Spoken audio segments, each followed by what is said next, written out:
सीखेंगे जंतुओं में लैंगिक जनन। हम जानते हैं कि लैंगिक जनन में दो जनक यानी पेरेंट भाग लेते हैं। लैंगिक जनन के दौरान नर युग्मक यानी मेल गैमेट तथा मादा युग्मक यानी फीमेल गैमेट का निषेचन यानी फर्टिलाइजेशन होकर युग्मनज यानी जाइगोट उत्पन्न होता है तथा यह विकसित होकर नए जीव में परिवर्तित होता है। चलिए आज मानव में लैंगिक जनन को समझें। लैंगिक जनन में जनकों की लैंगिक परिपक्वता यानी सेक्सुअल मैच्योरिटी आवश्यक होती है। मानव में जैसे जैसे आयु बढ़ती है, शरीर में अनेक परिवर्तन आते हैं, जैसे लंबाई और भार बढ़ना। ये केवल शारीरिक परिवर्तन है। लैंगिक परिपक्वता के संदर्भ में लड़के और लड़कियों में 10 से 14 वर्ष की आयु में विभिन्न बदलाव आते हैं, जैसे दोनों में शारीरिक सौष्ठव यानी अपीयरेंस ऑफ बॉडी बदलता है। जननांग और लैंगिक जनन के लिए सहायक विभिन्न ऊतक विकसित होते हैं। लैंगिक परिपक्वता के विभिन्न लक्षण दिखाई देते हैं, जैसे पैर एवं हाथ पर महीन रोम का आना, कांख एवं जांघों के मध्य जननांगी क्षेत्र में बाल गुच्छ आना, त्वचा का अक्सर तेलीय होना तथा त्वचा पर मुहासे यानी पिंपल्स का आना इत्यादि। शारीरिक और मानसिक परिवर्तनों के साथ लड़के और लड़कियां दोनों में कुछ हार्मोनल और भावनात्मक परिवर्तन भी आते हैं, जैसे वे एक दूसरे के प्रति अधिक सजग हो जाते हैं। इस दौरान कुछ ऐसे बदलाव भी आते हैं जो लड़के और लड़कियों में भिन्न होते हैं, जैसे लड़कों में चेहरे पर दाढ़ी मूंछ निकल आती है, आवाज फटने लगता है, दिवा स्वप्न अथवा नींद में शीश्न विवर्धित यानी एनलार्ज तथा ऊर्ध्व होता है इत्यादि। इसी तरह लड़कियों में स्तन के आकार में वृद्धि होती है, स्तनाग्र की त्वचा का रंग गहरा होता है एवं रजोधर्म यानी मेंस्ट्रुएशन की शुरुआत होती है इत्यादि।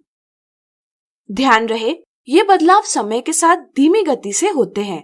सभी व्यक्तियों में ये बदलाव भिन्न आयु में होते हैं तथा किसी व्यक्ति में सभी बदलाव एक साथ नहीं होते, वे समय के साथ मंद गति से होते हैं।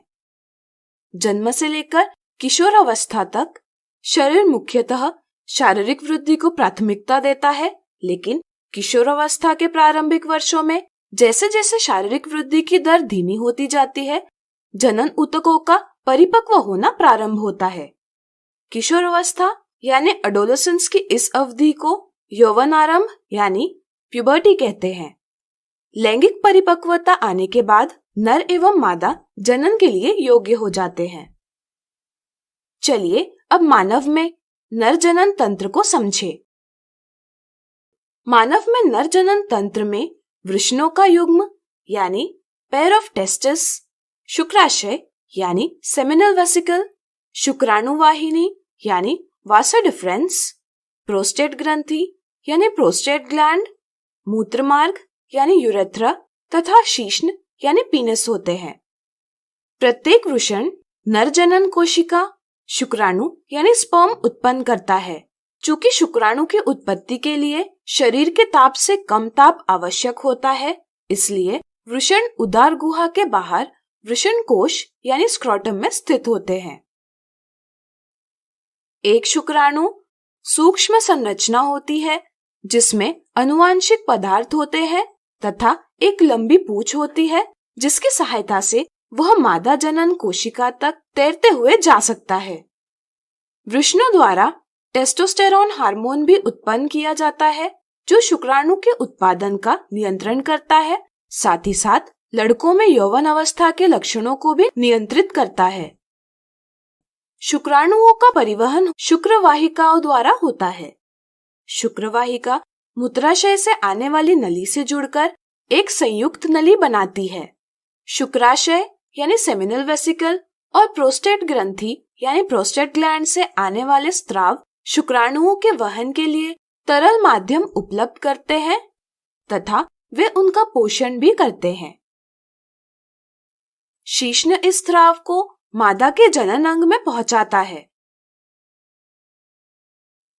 अब चलिए मानव के मादा जनन तंत्र को समझे।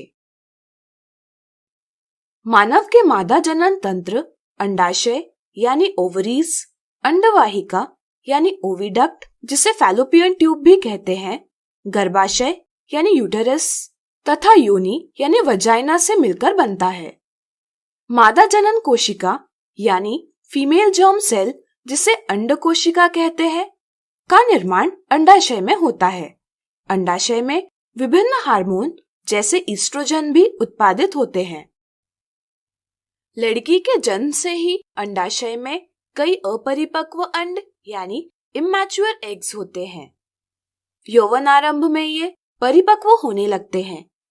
प्रत्येक माह 2 में से 1 अंडाशय द्वारा 1 अंड परिपक्व किया जाता है।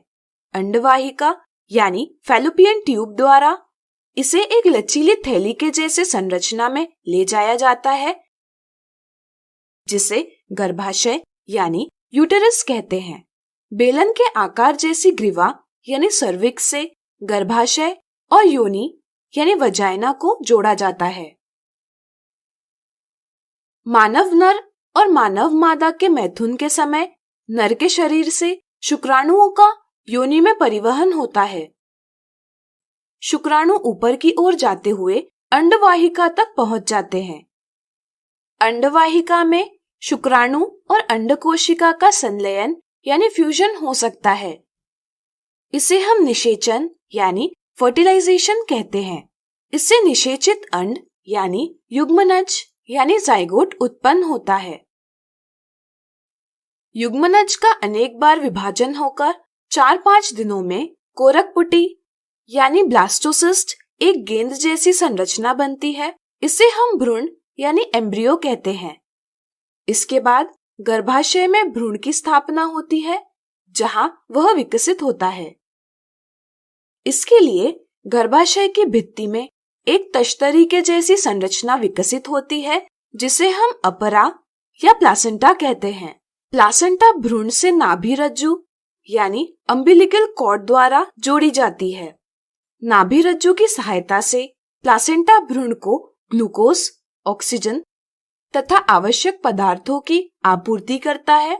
इसी तरह भ्रूण द्वारा उत्पन्न कार्बन डाइऑक्साइड और अन्य उत्सर्जी अविशिष्ट पदार्थों को बाहर निकालता है।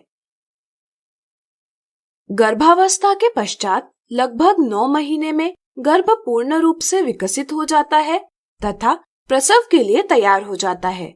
प्रसव के दौरान गर्भाशय की पेशियों का लयबद्ध संकुचन होता है जिससे शिशु का जन्म होता है। तो अब आप मानव के लैंगिक जनन की क्रिया समझ गए होंगे।